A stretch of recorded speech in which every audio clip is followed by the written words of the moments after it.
because I want to see some penguins and some seals and some whales and some ice and some Buenos Aires and some Antarctica and all that stuff. So let's uh let's rock and roll. So um Antarctica, for as far as for me, this is like more than a year in a making, just the process of booking this trip. It was my agency conference in 2020, January of 2023, where a speaker came on stage, a speaker from Atlas Ocean Voyages came on stage, and they shared just one of their promotional videos.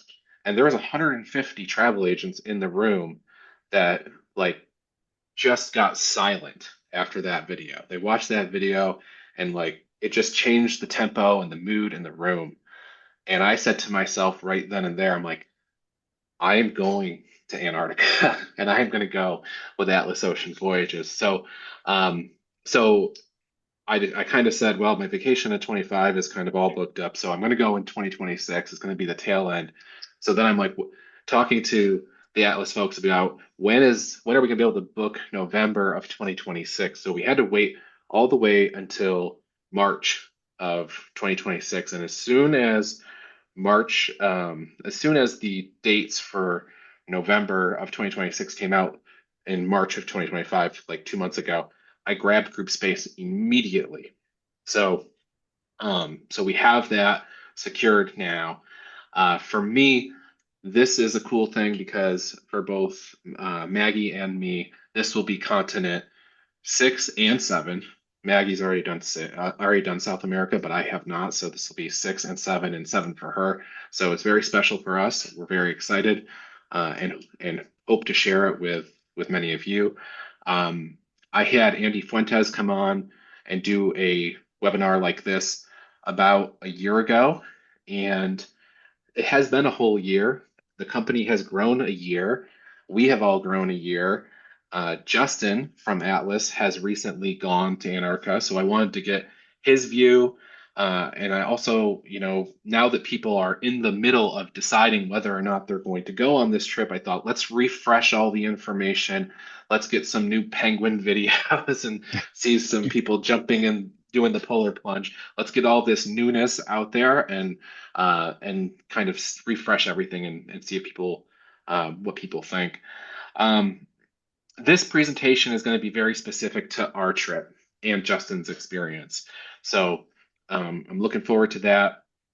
I'm not going to go off mute the whole time, so it's going to be Justin's going to talk a bunch, and I'm going to kind of interject because I know there's some things that I want to kind of direct the conversation towards to make sure that any questions that I've received already kind of get answered from his perspective and from like the Atlas perspective.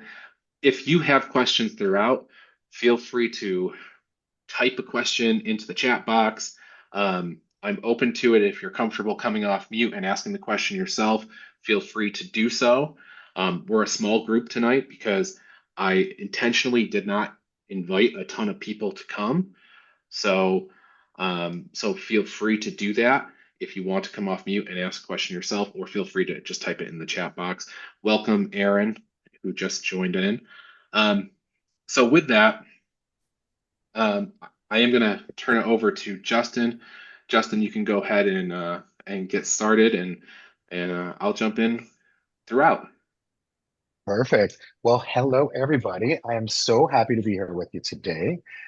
Just bear with me a quick moment while I get my presentation started because I do have that presentation. All right, well, let's dive in. So my name is Justin Roland Bramkamp. I am the sales support manager here with Atlas Ocean Voyages. Um, we are so excited to be to welcome you guys tonight for this presentation, and hopefully in about 18 months to welcome you on board the World Navigator. But first, I want to tell you a little bit about what Atlas is all about. We are a year-round expedition company, right? So there we go. So we tasked our teams to find out how do we harness what makes an expedition a transformative journey and explore the parts of the world in the same way. So we came up with three different expedition essentials. First, by nature, an expedition is educational. So in the polar regions, you learn about animals like whales, fish, and penguins. Um, Lots of birds. There's birds all over the place. And you'll learn about weather patterns, the environment, sustainability, and really gain an appreciation for the explorers that came before us. Yeah, now we can see it. Oh, okay. Look I at these didn't want, beautiful pictures. yeah, I didn't want to miss the whales. Sorry about that. So, by nature, expedition is educational, learning about the wildlife and the flora and fauna, um, walking in the footsteps of the explorers that came before us. So, then an expedition is also immersive. So, at Atlas, we cater to the active traveler who enjoys immersing themselves in the people and the cultures they visit. Our expeditions with late night departures and overnight stays are programmed for the curious who seek to learn more and return changed. But to be changed, we need to be inspired, right? So that's the third expedition essential. And it's an intangible one because to be inspired is an individual journey. And so what we do is we set the stage for you to be inspired by offering life-changing travel experiences that stimulate personal growth. With Atlas Ocean Voyages, we are small ship, we are yacht cruising, and we are also all inclusive. So with Atlas, you'll get lots of different inclusions all throughout your expedition with us. So you have immersive experiences on board and ashore. And that really depends on the area that you're sailing. In this case, in Antarctica, we've got 17 expedition team members on board that are going to be giving all sorts of different lectures and educational series. They're the ones that lead your landings ashore. So you get those really truly immersive experiences. Gourmet dining with ever-changing menus. Our menus rotate every single night. The service is fantastic. It's a small yacht. It's less than 200 guests on board, so it's a very nice, intimate atmosphere. We are all inclusive, as I mentioned, so our bars and lounge serving fine wine, spirits, and craft beers, as well as canapes. Those fine wines, spirits, and craft beers are all included with your expedition.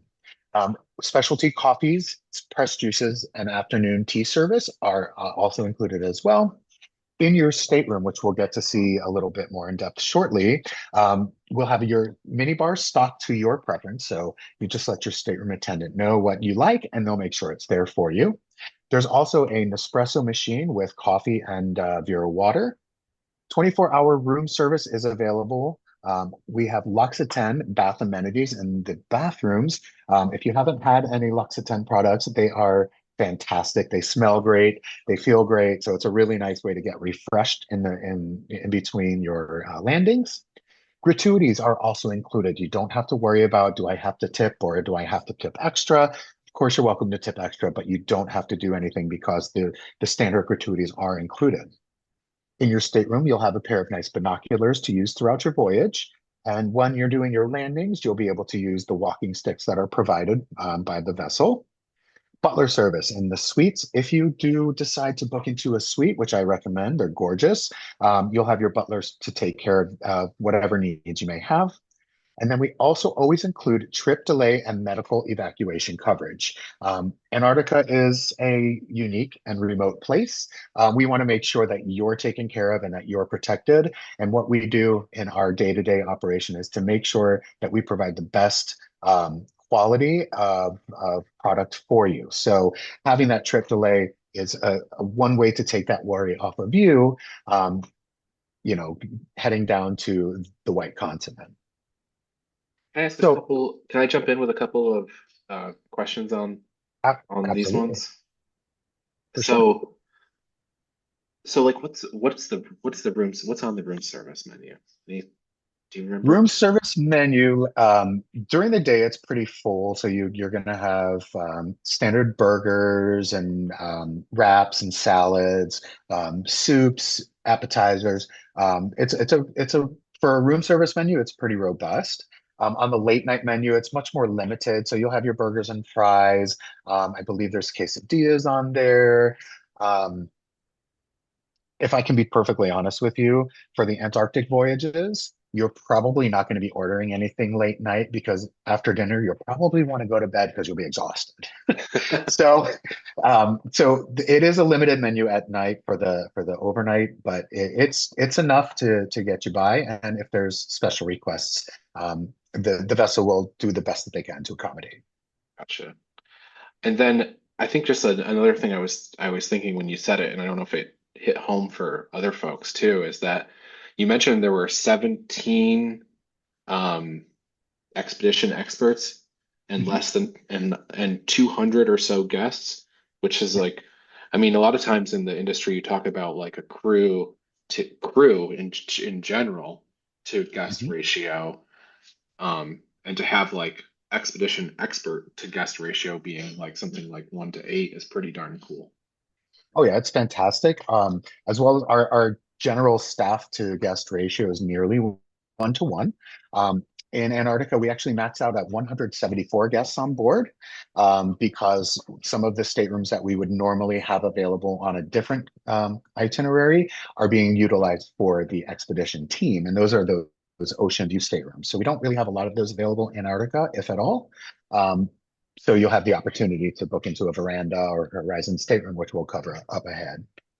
Cool. Okay. Awesome. So looking at Antarctica, Antarctica has also its own specific inclusions as well. So on the itinerary, included is a pre-cruise hotel stay, that's included in Buenos Aires. For your voyage, it is likely to be the Sofitel in Buenos Aires. You'll also have an included charter flight as well. So you would make your way down to Buenos Aires, stay overnight, because early the next morning is your charter flight. It could be anywhere between 6 a.m. to 8 a.m., depending on the conditions there at that time. So your charter flight will then take you down to Ushuaia in Argentina. They call that Fin del Mundo, or the end of the world. And that's because it's the very southern tip of South America. As soon as you get off your flight, you will then be whisked away to the beautiful Tierra del Fuego National Forest, National Park, and you'll get a really nice 3 hour excursion there at the park before you ever even make it to the vessel. Once you arrive to the vessel, um, you're taken care of. You're escorted to your stateroom. Um, you'll sail across the Drake, and we'll talk a little bit about that up ahead as well. But once you start hitting Antarctica, all of your Zodiac landings safaris are included as well. So those 17 expert expedition team members are the ones that are leading those safari landings and the Zodiac safaris, I mean. And so that's all taken care of for you. You'll have the opportunity to partake in the polar plunge. If you are on the fence, you're thinking about doing it, just do it, because when are you going to be back in Antarctica again, right? And then coming up ahead, you'll see lots of pictures with these neon green parkas. Those are yours to keep. Those are a gift from us for having joined us, and that's also included in your expedition. How did the Hey, how did Justin. the Oh, go ahead, Maggie. Oh, for the parkas, do Mhm. we get them once we get on the vessel? Yes. Or do we get them? Okay, got it. Thank So you. you'll get them once you board the vessel. The first 2 days of the Drake passage is a lot of briefings and safety inspections and things like that. A lot of talk about what you're going to expect, talking about the different wildlife, the flora that's there, and one of those processes on one day. It's a very organized process where half the ship will go to the inspection area with all of their outer layers, because we want to keep all of the biohazards. And when I say biohazards, I mean seeds and things like that that could contaminate Antarctica. We want to keep that area pristine. So the expedition team will literally go through with a toothbrush and a little vacuum to make sure that there's nothing stuck in the Velcro of pants or a jacket that might have, that you've worn before. So they'll go through that. And then at the same time, the other half of the ship will be downstairs getting fit for their parkas and for their muck boots to wear out on land. So you have to leave room in your luggage coming home for a new parka. Yes, you can choose to leave it behind if you'd like, but I would definitely recommend keeping it because you definitely won't get lost in a crowd with them. But yeah, plan ahead a little bit. I brought myself down a small, maybe 2 foot duffel bag that I just kind of shoved it in. It compacts down really well, and so I was able to kind of put some dirty clothes and our two parkas in that duffel bag, and had just one little extra bag to carry back with me. When you check out of the hotel in Buenos Aires, Mhm. what happens with your luggage from checkout to the ship? So you'll leave your luggage outside your stateroom or your hotel room rather the night before. When I was there, they asked us to have our luggage out by 8 p.m. They'll bring it down to the lobby in a secured, monitored area so that the next morning it can be transported over to the airport for you. You'll get your luggage in the airport and you'll carry it through to drop it off for the flight. And then you will not see your luggage again until you're back on board On the ship. Okay. on the ship. And is the charter flight like just the people from the cruise, or is it like multiple cruise lines, like all on the same flight together? Or how does that part work? Great question. No, that's just you guys on the cruise. So if let's say there's two vessels departing that same day, we'll have two different planes for Hmm, just for those vessels. Yep. gotcha. Yeah, and that's actually on the flight is where I met some of the people that I spent the entire cruise with. So it's a neat, unique bonding experience. The whole experience really. So it was pretty cool. And I love the question. the difference between landings and safaris is like landings is when you step on the continent, and then safari is like a aquatic type of experience. Is that how that difference really? Yeah. So when you're doing a landing, it means just that you're actually landing, you're stepping foot on shore, you're going and either hiking up a mountain or wandering around, meandering, depending what level of exertion that you want to do that day. On a Zodiac safari, we will take everybody out on the Zodiacs. We go out in groups of 10 plus the expedition team member. And it's scenic cruising around. When we were there, it was whale season, so there were tons of whales all around. We would go on the Zodiac and just kind of like wait and see. If there's a pod of whales a little in the distance, we might travel over to closer to them to get a better view. Or if there's really beautiful icebergs in the water, you'll get as close as you can to them within safety reasons. But it's the Zodiac safaris were a really unexpected highlight of the cruise because we got so close to the wildlife and we were able to hear the whales, and some of us got sprayed with the from the blowhole from a whale that came out of the water so close to us. So yeah, it's pretty cool. I really liked the Zodiac safaris a lot. Okay. So, shifting gears here, let's talk a little bit about your specific expedition, right?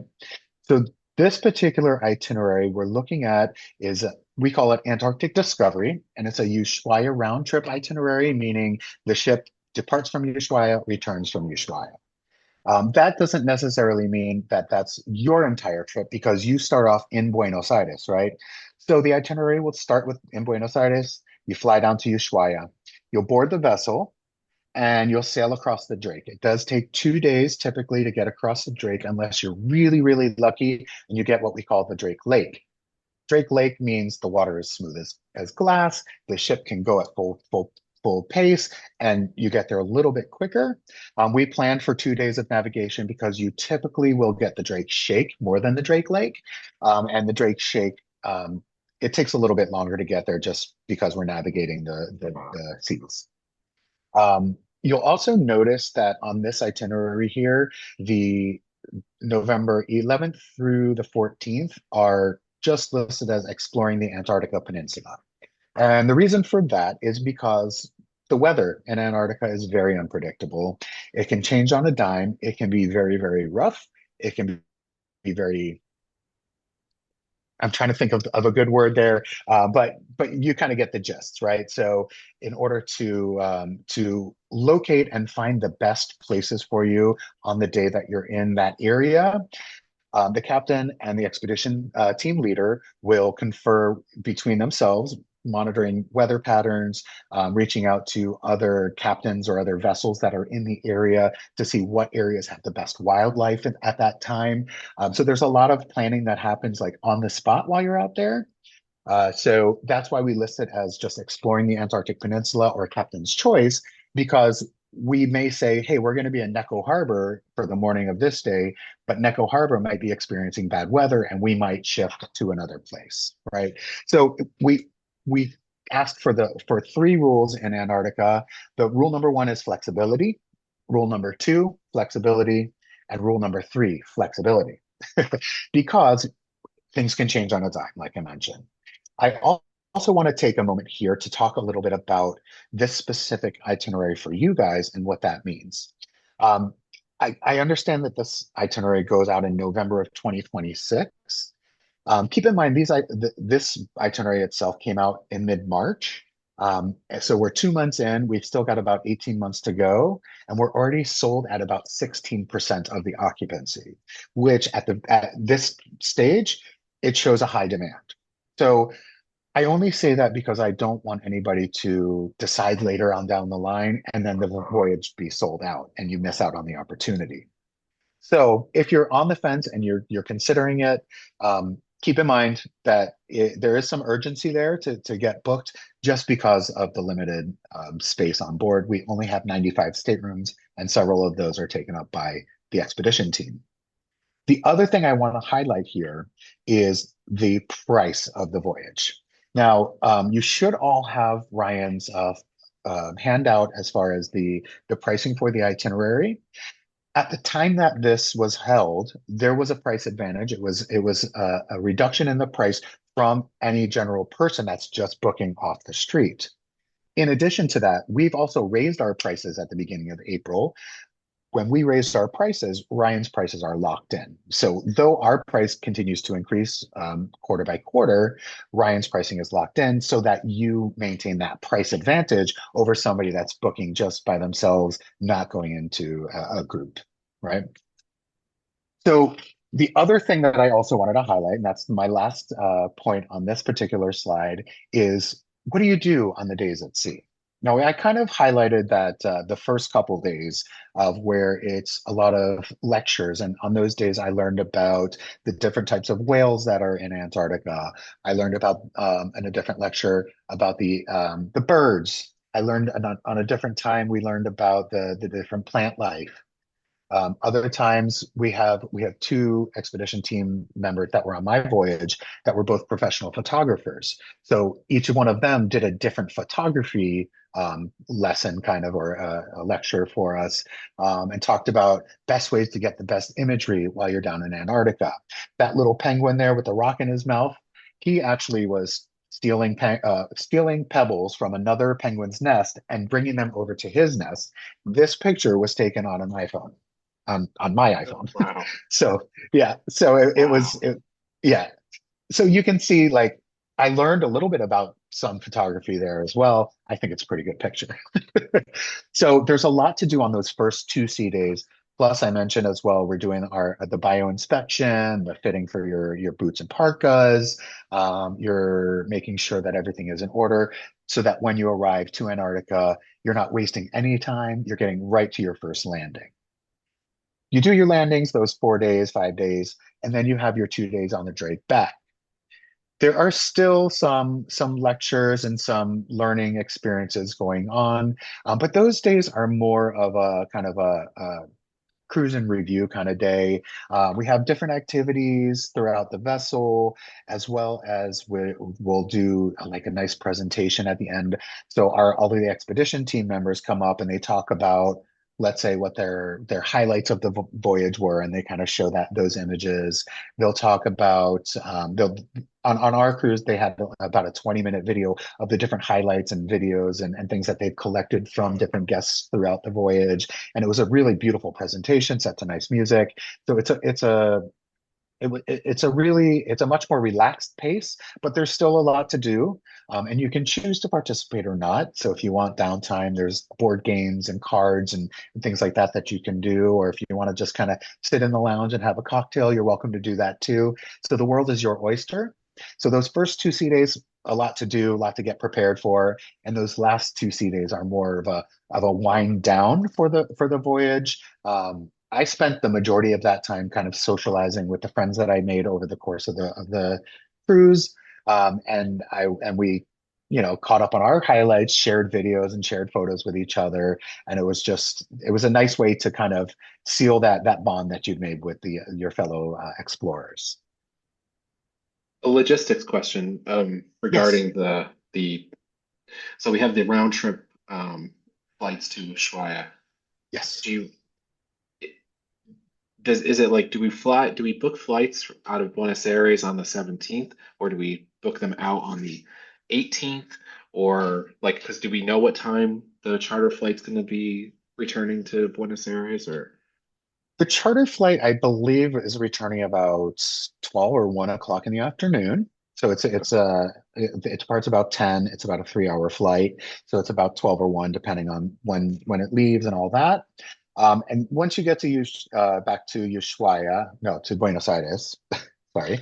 Um, from my research from when I was going, the flights returning back to North America were all leaving in the night. So 11 okay, o'clock, 10 o'clock, midnight. And I wouldn't recommend booking anything that's too early in the day because you just never know what kind of delays might happen. The Drake Passage may be really rough and there might be a delay with that. So definitely give yourself that peace of mind and book a later flight. And then you can get home and sleep overnight and get home a little bit refreshed from that flight as well. Good gotcha. question. I think now is as good a time as any, as I know that um there's been questions about, like, what if the weather's real bad and we don't make landings? Mhm. Like, can you just address that?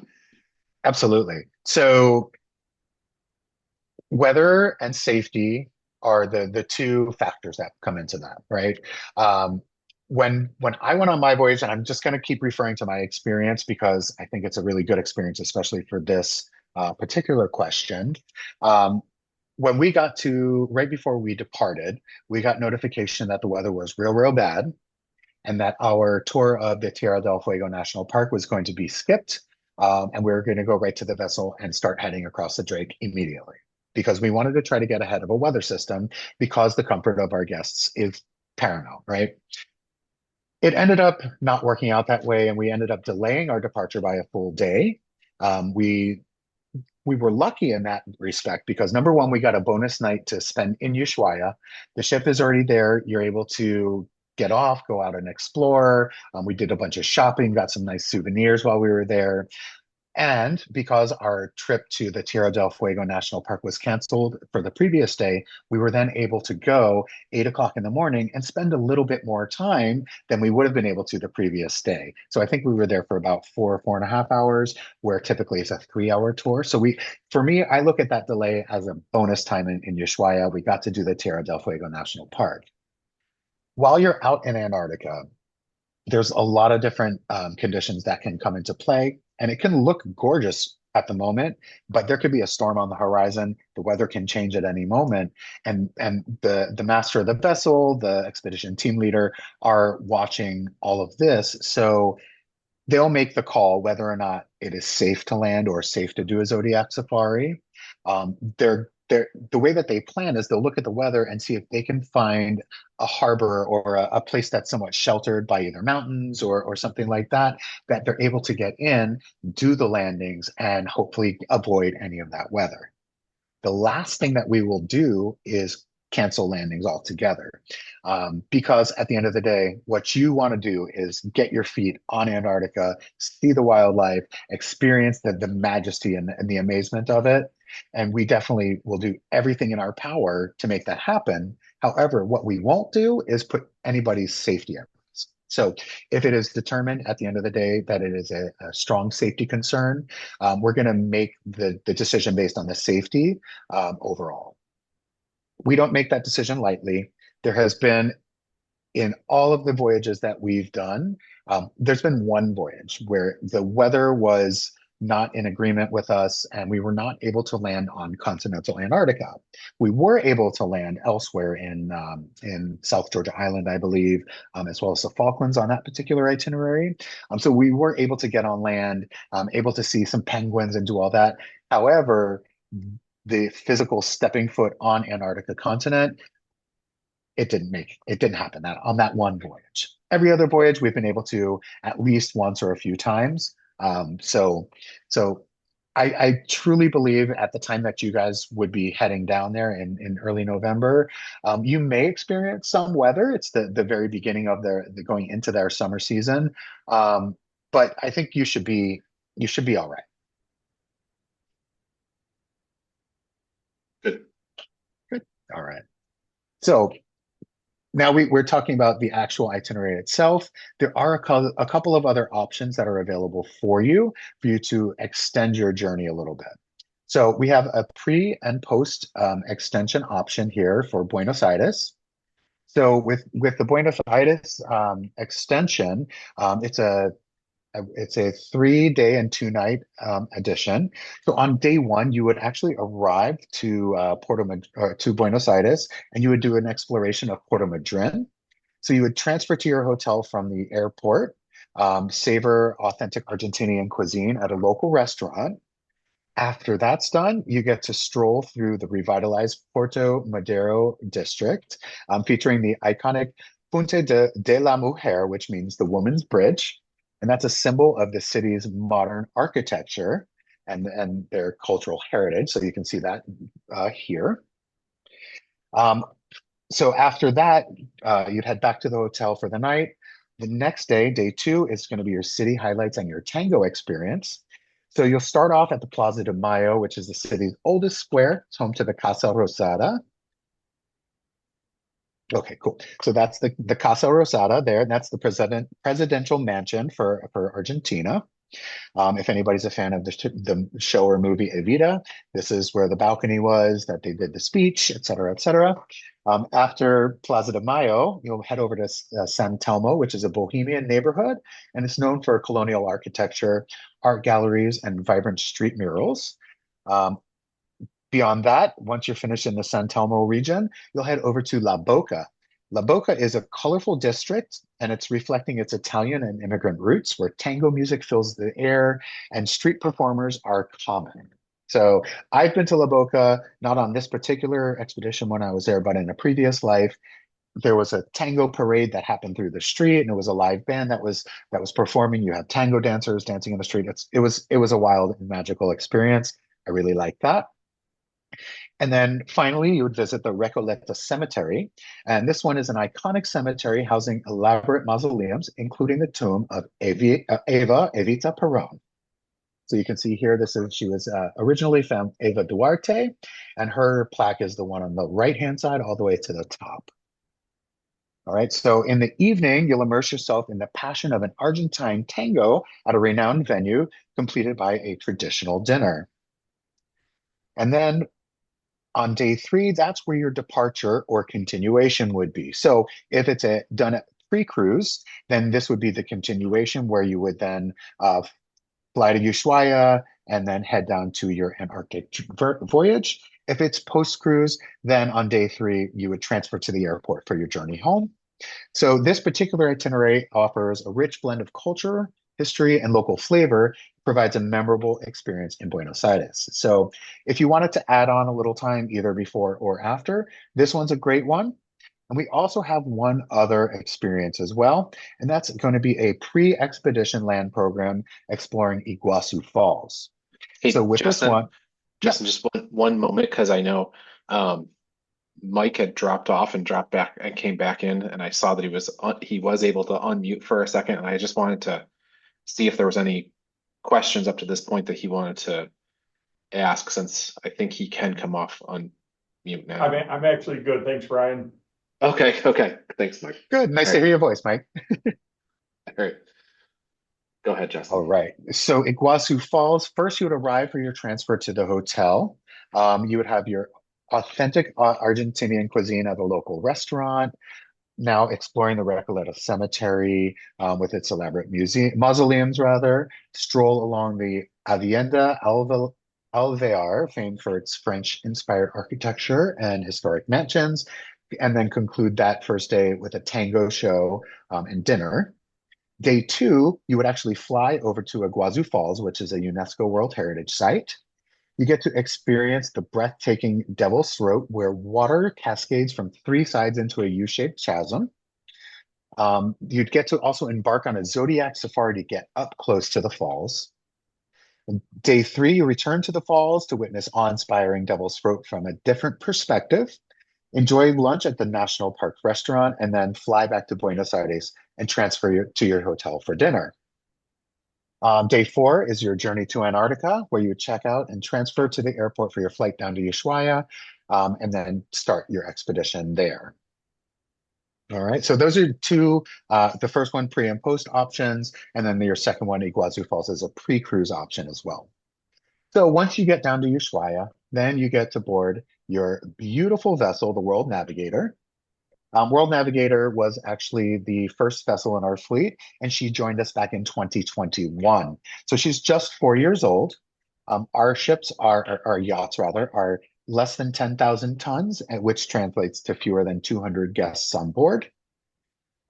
Inside the vessel, we've got several different categories of accommodations. All the accommodations include chill craft cocktail or sparkling wine welcome when you board the vessel. In-room minibars stocked with your daily preferences, like we mentioned. The in-room service from our always available menu. Your Nespresso coffee and Kusmi teas that are available in your stateroom or suite. Still and sparkling waters are delivered in reusable glass bottles. So at Atlas, we try to reduce any single-use plastics, as many as we can, in order to stay as green as possible. So you'll see a lot of use of glass water bottles, glass, if you're ordering sodas, we'll serve those in glass soda bottles. When you get on board, one of the inclusions as well is a nice aluminum water bottle that's yours to use throughout the journey and then keep as well as a souvenir. We have different water refilling stations around the vessel as well, with both still and sparkling water, depending on your preference. And so we will have those aluminum bottles for you, but at night you'll have your still and sparkling water in reusable glass bottles right there in your stateroom. And actually ours were on each of our bedside tables. Next, you've got the use of your terry bathrobes and your slippers that are yours as well. Sumptuous Egyptian cotton bed linens, and again, those complimentary use of binoculars. So our suite accommodations. We have a total of 10 suites on board, and each yacht, on board each yacht, and they range in size from anywhere from 382 square feet all the way up to 465 square feet. So nice, generous size suites. Each of the suites features its separate bedroom and living area, which exits out onto an extended 106-foot square balcony. So most suites can accommodate 3 guests, and all of our suites include butler service. We typically get a question, can we bring a third person to share the stateroom with us, whether it's a child or other family member? The majority of our staterooms on board, because we do cater to typically an adult audience, we do not have many triple occupancy staterooms. The majority of those are the suites. Okay, so those do have occupancy up to 3 guests. Now, the bulk of our staterooms on board are our balcony accommodations, and we've got 2 different kinds. So the first kind is the most popular typically, and that's our veranda stateroom. And you can see here from the window on the back, you've got your vertical line, which means that that door slides open, and you can step out onto your balcony. There's a couple of chairs and a table out there for you to use. The balcony itself is 52 square feet, and the stateroom in total is 270 square feet, including that balcony space. Now, I kind of want to take a moment to highlight down at the bottom left. That is one of the views that we have here of our bathrooms. Now, you'll notice that it's got nice, luxurious dark woods, and it's also accommodated with marble all throughout. The bathrooms are very spacious. There's plenty of room in there, and if you see straight ahead, the shower there the round thing in the top of the shower is going to be one of the three ways that you can get clean in there, and that's going to be your rainfall shower head. You've also got a handheld shower that you can utilize to, wash your body. And then on the back of the shower has three wall jets that you can also turn on. You get a nice back massage a little bit from them. There's actually a stone seating area right in front of the jets, so you can sit down if you're a little bit sore, if you went to the gym, anything like that. You can definitely take advantage of that in the bathroom there. So that's our veranda stateroom. And then our next category of balcony stateroom is our horizon stateroom. Now, I pointed out a vertical line in the back before, and I want to highlight here that this one has a horizontal line. And the reason for that is because the 52 square foot that was dedicated to the balcony on our veranda staterooms is now part of your interior. You get that 52 extra square feet. However, you still have the ability to lower that top half of the window down to that black line and have the open air, so it can either be a balcony when you want it to be, or you can keep it closed when you don't. I will give a bit of advice from my personal preference, and my personal preference in a cold water itinerary is a horizon balcony, because when it's 25 degrees, 35 degrees outside, really how much time are you spending on your balcony? So that might be a factor to take into consideration. Again, I want to highlight down at the bottom left of the screen, it's another angle of the bathroom. This is taken straight in from the bathroom door. So you've got your vanity with your L'Occitane products. To the right, you can see the shower enclosure door, and your handheld shower is there toward the left of the shower there. So you don't get to see the jets this time, but you have another nice view of the interior of that bathroom. Now, we mentioned those Adventure Ocean View staterooms. Those are located on deck 3, which is a lower level. These are 183 square feet staterooms with a picture window. You would receive all of the same accommodations that you would receive in a balcony or in a suite. However, with this one, you don't have the opportunity to step outside onto the balcony or lower that window. I want to point out also, right below the window there, on the left side of that desk is going to be your Kusmi teas and your Nespresso coffee. That's your your Nespresso machine. And then toward the center of it, you'll see the 2 aluminum water bottles that will be waiting for you when you get into your stateroom. So moving from staterooms, let's look a little bit about the vessel itself. So this first lounge is the Atlas Lounge. It's one of 2 main lounges that are on board. It becomes a really popular gathering place in the daytime and the nighttime. This is right outside the theater, which is where you would do your expedition briefings. And something that I learned when I was on board, you'll see 2 TVs in the top right and top left corners there. They'll turn the volume up on those during presentations or lectures, so that if you maybe are getting seasick or you just don't want to sit in the theater itself, you can sit outside the theater, maybe grab a cocktail from the bar, and be able to see the presentation right there from the lounge, as well as your stateroom as well. So if you wanted to watch it from bed, you can do that too. The next lounge is our Dome Observation Lounge. This is located all the way forward on deck 7, and that's just above the bridge.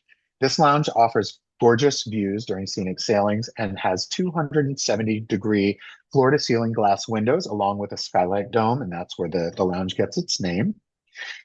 It's a really nice quiet nook during the day, but it can get lively in the evenings because we feature cabaret-style entertainment and not live music, but music, DJ, dancing in the evenings as well. We mentioned our theater, so that's our main auditorium. It's located all the way at the front of deck 4, and that's where all of our enrichment lectures, expedition presentations, and safety briefings take place. Paula's Pantry is located in the middle of deck 4. This is open for breakfast and lunch times. I believe on my voyage it closed about 7 p.m. This is our specialty tea and coffee shop, and it serves as a grab and go restaurant when you don't feel like a full sit down meal. Paula's Pantry offers made to order coffee, teas, and smoothies, along with pastries, muffins, and parfaits in the morning. And then in the evening, we have or in the afternoon, small sandwiches, fresh baked cookies throughout the day. One tip that I always kind of throw out there is, if you ask the attendant at Paula's Pantry to warm up those fresh baked cookies, they're fantastic. My favorite were the chocolate on chocolate, a nice melty, gooey chocolate chip cookie with your espresso or your cappuccino in the afternoon. It's a great way to kind of end the day and get ready for dinner. Speaking of dinner, our main dining room is where most of our guest meals will take place. We do feature different regionally themed menus every day for breakfast, lunch, and dinner.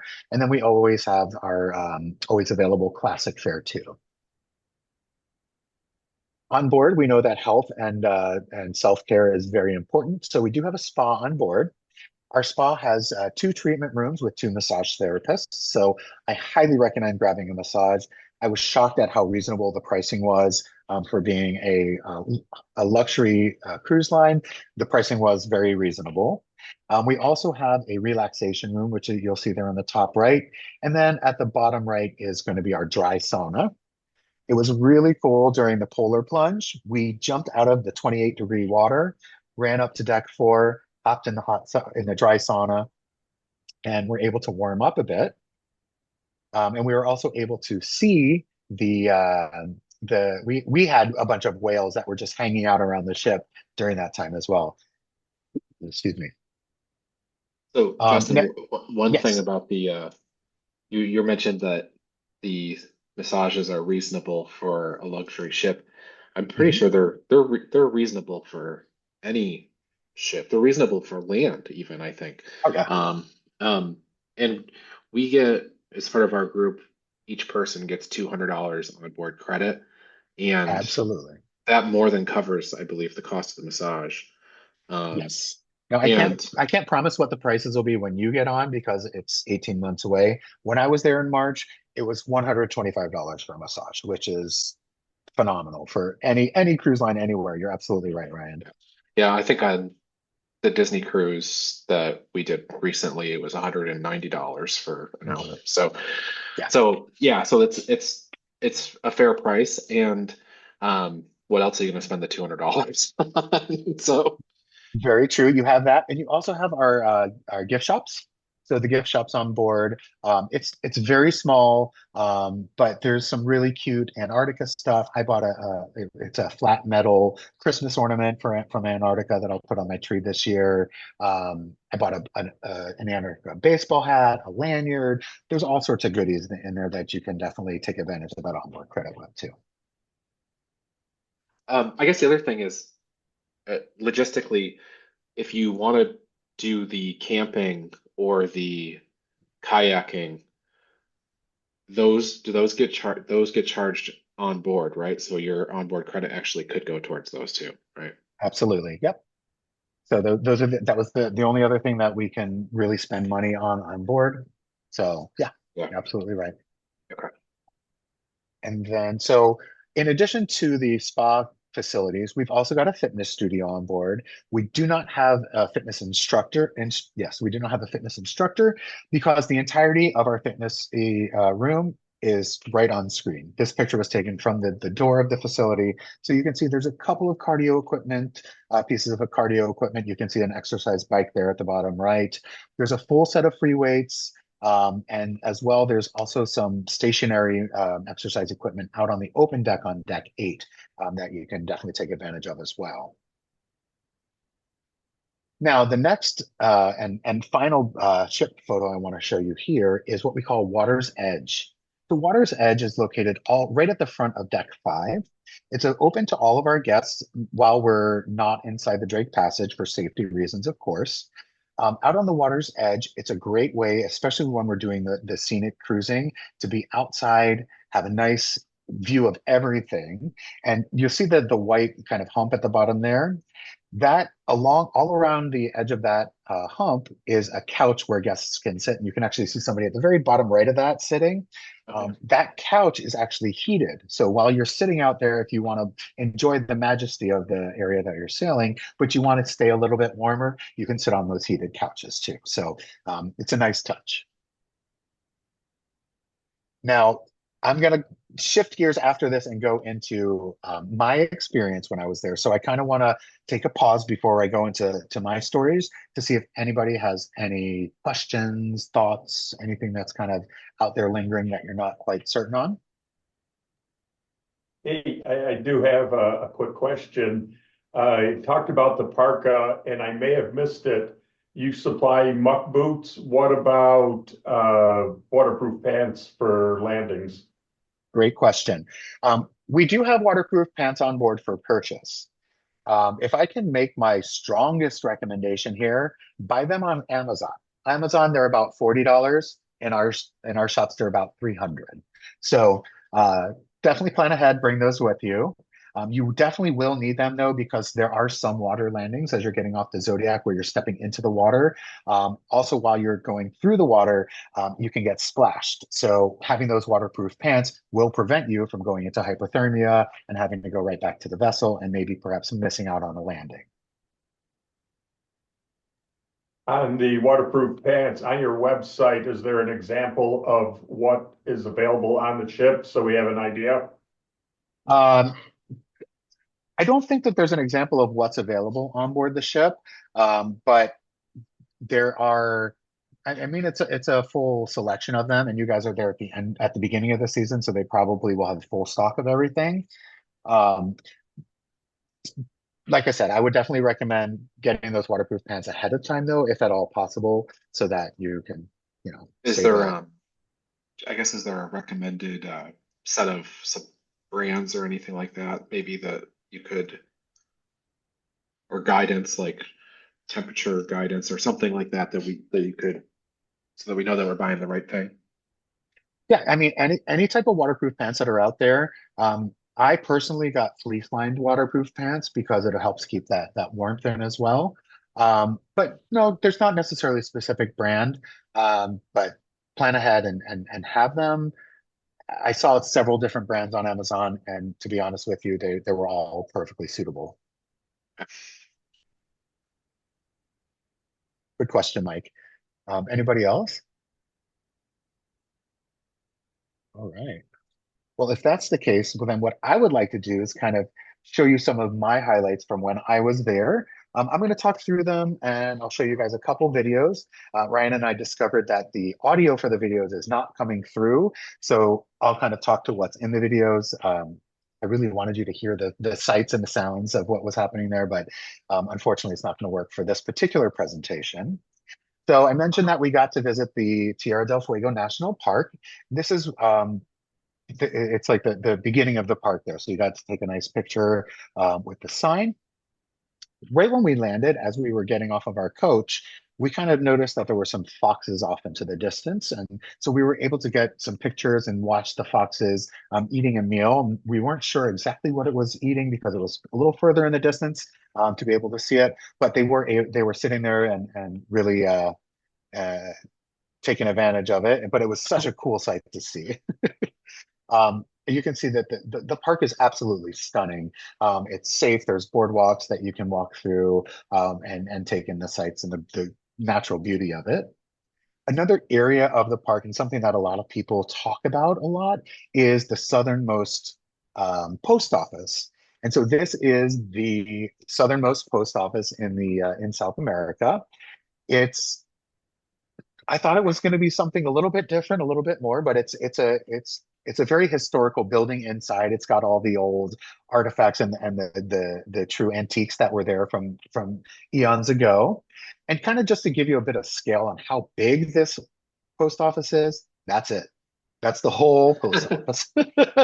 So it's not a big building, but you have the opportunity to purchase postcards and have them mailed from the southernmost uh, post office. So that was a pretty cool part of it, and that's actually inside of Tierra del Fuego National Park.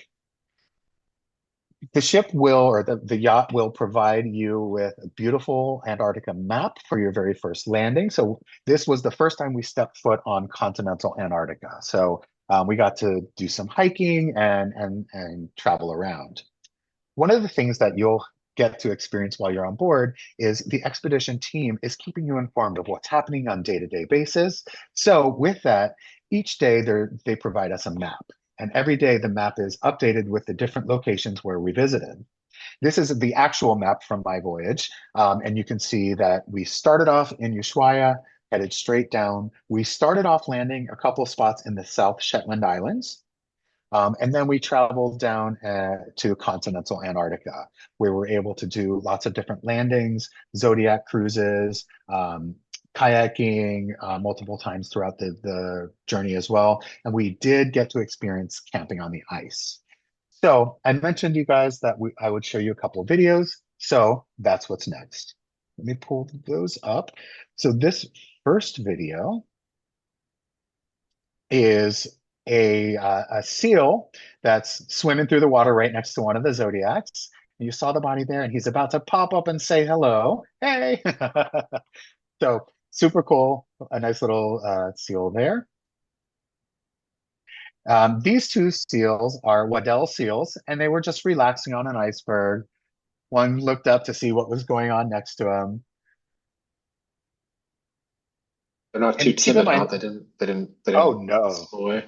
Oh. no, they're not afraid of us. We don't bother them, so they don't typically bother us. Um, What is the this date you is were there? actually a Gentoo penguin. So this Gentoo penguin came up, said hello, um, and you can see all the different little guys in the background on shore, just doing their thing. Mike had a question. I think it was perhaps pertaining to the time of year you were there. Is that what it was, Mike? Yes. So I'm sorry, go ahead. What was the time of year you were there? Oh, I'm sorry. I was there in March, so 2 months ago.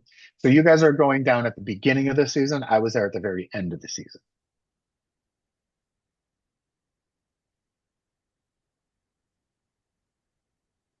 Right.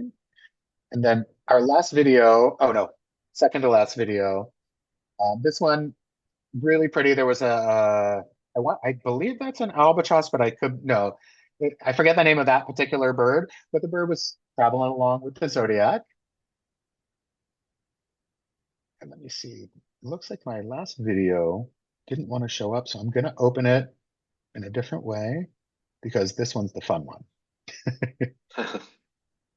Um, Sorry about my technical difficulty there. All right, so we mentioned the polar plunge. So this is me jumping off of the vessel out into the water. It's a warm, comfortable 28 degrees Fahrenheit. When you're on the platform and you're about to jump, they will tell you the further you jump, the warmer the water is. And I will tell you that is a bold-faced lie. It is cold wherever you jump. And now you can see this was in slow motion. It probably took me a total of 2 seconds to hit the water and be out of it. So it's a quick experience. It can be.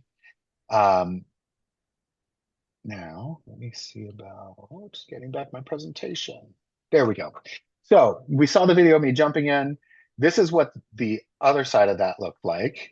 So there'll be somebody there to take a photo of you as you're jumping in, making weird faces and being in different poses, however you want to do it. The good thing about it, though, afterwards, as soon as you get off the platform, they give you a nice bathrobe to warm up in, and then they give you shots. So we had shots of either rum, vodka, or tequila. I partook in the vodka. And then later that evening or the following day, you get presented with a lovely certificate that's yours to keep as a souvenir. In this particular one, there's no signatures, but the original that I have here at my house does have the original signatures of both the captain and the expedition leader. A couple whales. These were taken. The picture on the left was taken with an iPhone. The picture on the right also taken with an iPhone, but from a further distance. That's why it's a little bit grainy. But the whale on the left is breaching. It's doing a full breach. It will splash down, make a big splash. The one on the right is simply just coming up from below the surface, poking its eye out and looking around to see what's happening. So that activity is known as spy hopping. So you'll see a lot of whales out there doing spy hopping, coming up just to kind of see what's happening around. Now, we did mention some penguins. The little guy on the left is known as a chin strap penguin, and that's because he's got a nice little chin strap on his face. The penguin on the right is actually in process of swimming. So somebody got a really good shot of that penguin jumping out of the water before it dove back in. And this penguin actually is a Gentoo penguin. You can tell by the white by its eyes. We saw a couple leopard seals. They're not as visible, but this cute guy was hanging out on an iceberg, waiting for his next meal and just kind of watching and enjoying and seeing what happening with the people around him. The photography, the lack of any light pollution just makes time-lapse photos like this just magical. It was so amazing. This particular time-lapse photo was taken while we were out on the ice camping overnight. So on this particular voyage, only 9 of us decided to go camping because they couldn't promise any good weather. They couldn't promise any visibility. It could have been windy, it could have been snowy, it could have been all sorts of different factors, and that kind of scared off people. So only 9 people ended up going, but it was a phenomenal night. The picture on the right is actually taken at the tent site. The picture on the right, you can see hundreds and thousands and millions of stars in the sky. That picture was taken with an iPhone. Okay, so it's literally just that clear, that magical. There's no light pollution.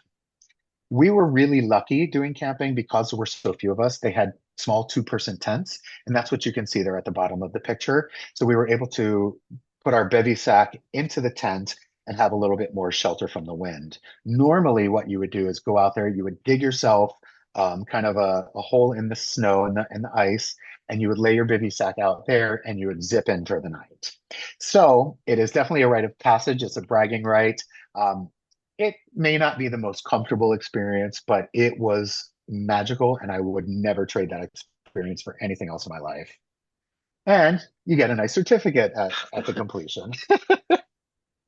So those were some of my highlights. I definitely want to say thank you so much for your time tonight. We can't wait to welcome you on board. I hope that you guys book. Please don't wait, because I would hate for you to miss out on the opportunity to get on board and travel to this absolutely mind-blowing, magical place. Before we wrap up, does anybody have any questions they still want to throw out? Sorry, just quick follow-up. Was your cruise the same length as the one that we're doing? So could we expect to like get as far into the continent as you did? Great question. My voyage was an 11-night expedition. However, due to that inclement weather that was happening, we were delayed a day departing Ushuaia, and due to the incoming weather at the end of the voyage, we departed from Antarctica a day early. So, though our voyage was an 11-night expedition, we're in Antarctica the same amount of time as you would be. Okay.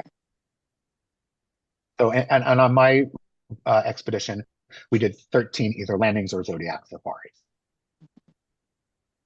Wow. And like the area on like the map, is that kind of I guess, like, do they try to get to similar areas depending on weather?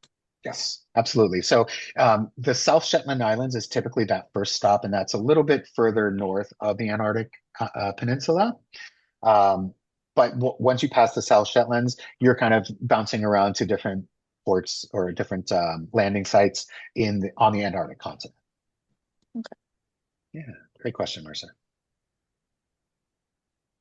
All right. Now, I'm going through Ryan, send you guys a couple videos that I wasn't able to play. One is going to be that brand video that he mentioned at the beginning that was just awe-inspiring magic. And then the other thing is a video, we call it What to Wear. So it's going to go through what you should be packing, how you should be planning, what layers to pack, and all that, so that you're best prepared for your experience in Antarctica. Any other questions from the group? Any other thoughts? Do have a question for you, Ryan. Could you, I'm sure you've already looked at this, but could you include in whatever you send out kind of an idea of who flies down there from the Oh, yeah. States? Yep, sure. Absolutely.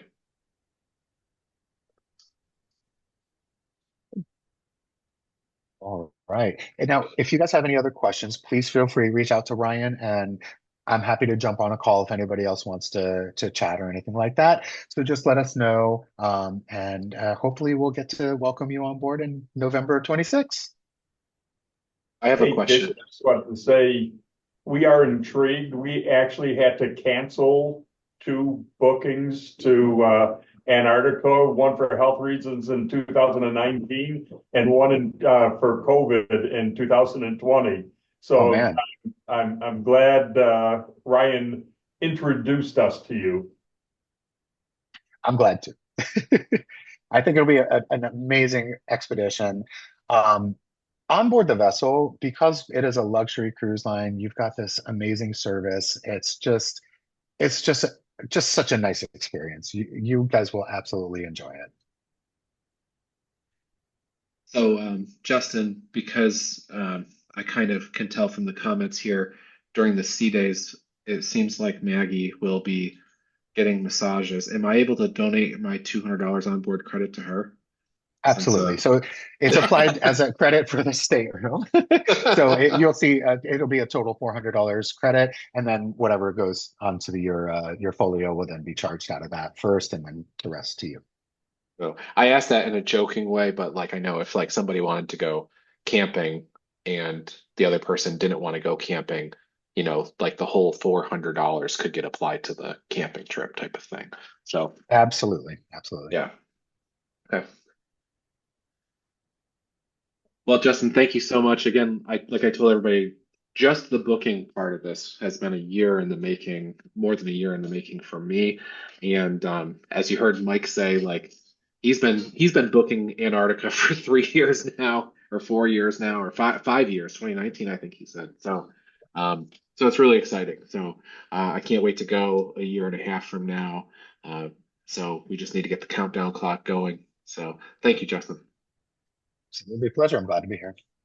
And thanks everybody for joining tonight. I really appreciate your time. Hopefully you saw some uh, cute penguin videos and some cute seal videos and enjoy it. You couldn't hear the sound, but I can appreciate the fact that you were making it up in your head and you had to save something for the actual voyage.